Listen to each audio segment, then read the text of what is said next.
You swore to yourself that this was the year. This was the year you would finally become that high performer who wakes up at 5 in the morning to meditate and take an ice bath.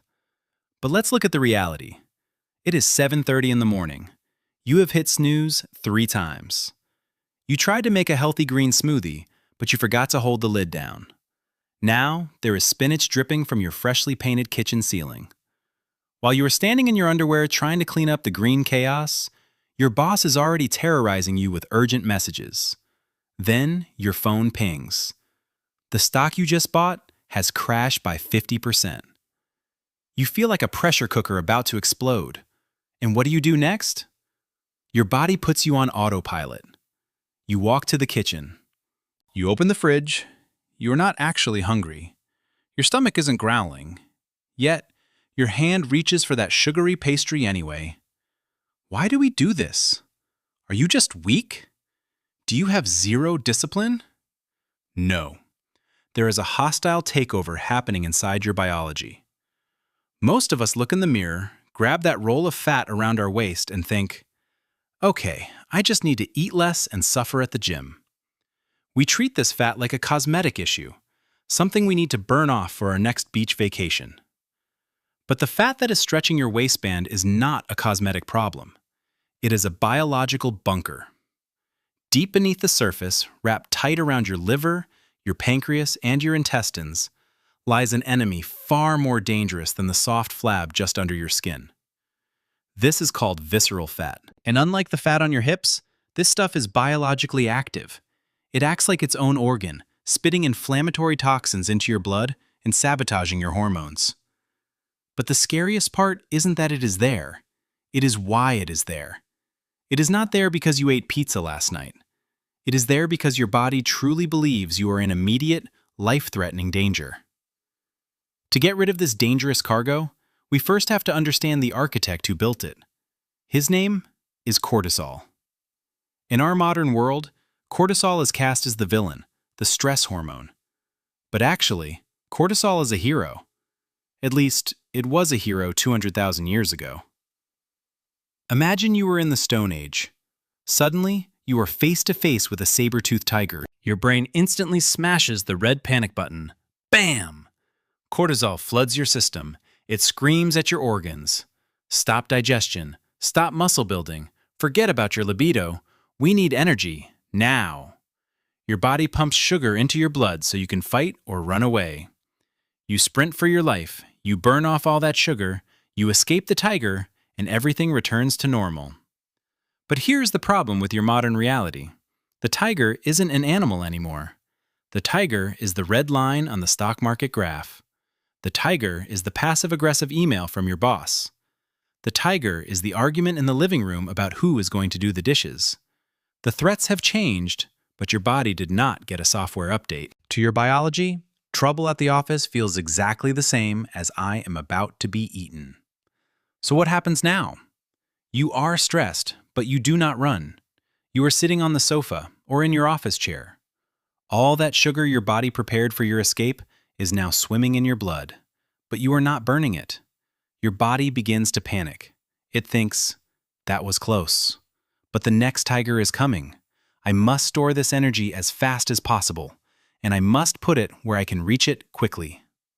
Where is the best storage facility for fast energy? Right in the middle. At the belly. Right next to the liver. So, your body kindly builds you a survival backpack right around your waist. Visceral fat is nothing more than an emergency supply for a crisis that never ends. Your body doesn't want to make you fat. It wants to save you. It just doesn't know that by saving you, it is slowly killing you.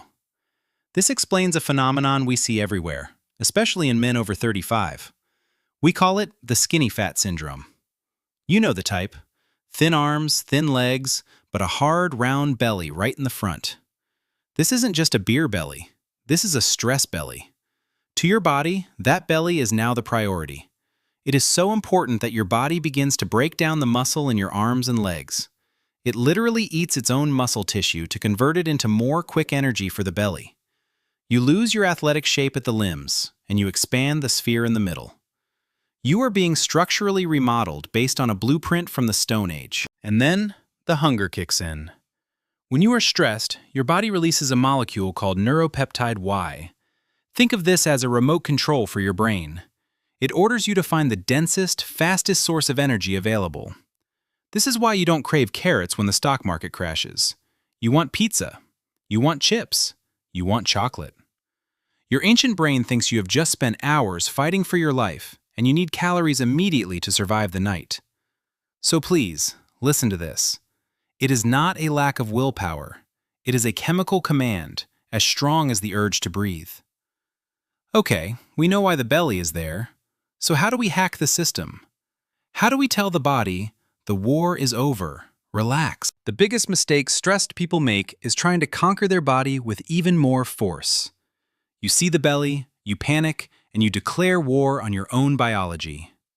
You go on radical crash diets, you drink liters of black coffee on an empty stomach to mask your exhaustion. You sleep less just to be more productive. You drag yourself to high-intensity interval training classes that leave you gasping for air. Do you know what your body thinks when you do this? It screams, "Red alert! Total exhaustion and famine ahead. We must hold on to every single calorie to survive." This is the great paradox. The result is that your cortisol shoots even higher. Your body clings to that belly fat even tighter. It defends it like a fortress because it thinks the famine is coming right after the tiger attack. You can count calories until you black out. But if this hormonal cocktail is swimming in your blood, your body will fight you. To fix this, we have to stop fighting. We have to do the exact opposite of what your panic tells you to do. The solution is almost too simple to be true. You must signal safety. First, redefine movement. High-intensity training has its place, but if you are already wired and tired, it is counterproductive. The most effective tool against a stress belly is walking. Yes, simple walking. If you are not used to it, running can actually be a stressor for your body. But walking uncouples the stress response. When you walk outside and the environment moves past your eyes, it calms the fear center in your brain, the amygdala. It tells your body, we are moving forward. We are not trapped. Everything is safe. Swap 2 of your hard gym sessions for long walks. Your belly will thank you. Second, we need to protect your muscle.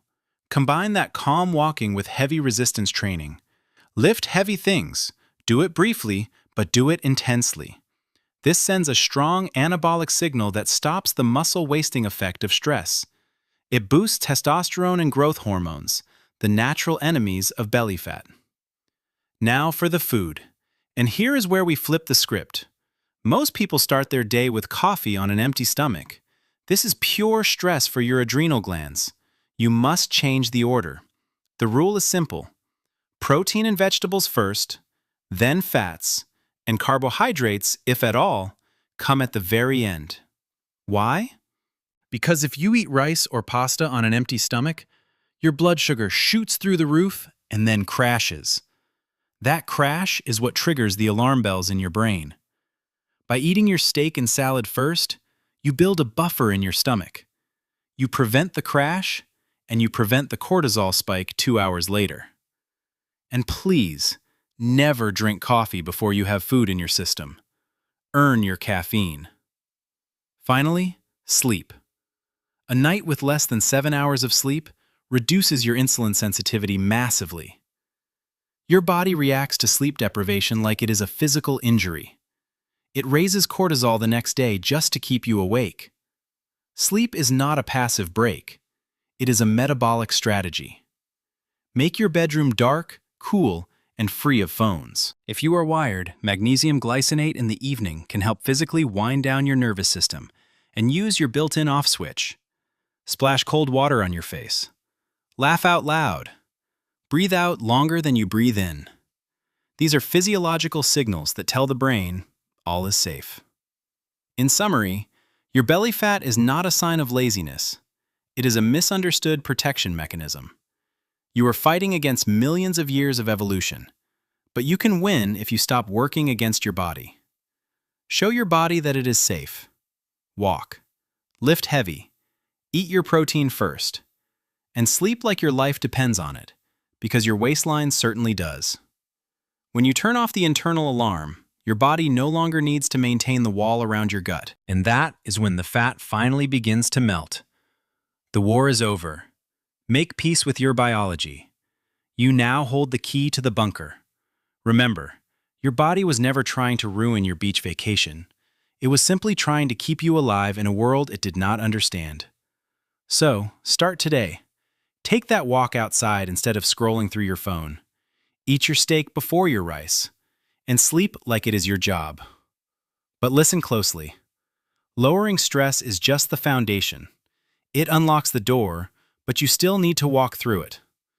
If you want to know exactly how to accelerate this process, if you want to discover the 10 specific foods that will ignite your metabolism and melt the fat once the stress is gone, without you ever feeling hungry, then you need to watch this video next. Click right here or check the link below. I will see you there.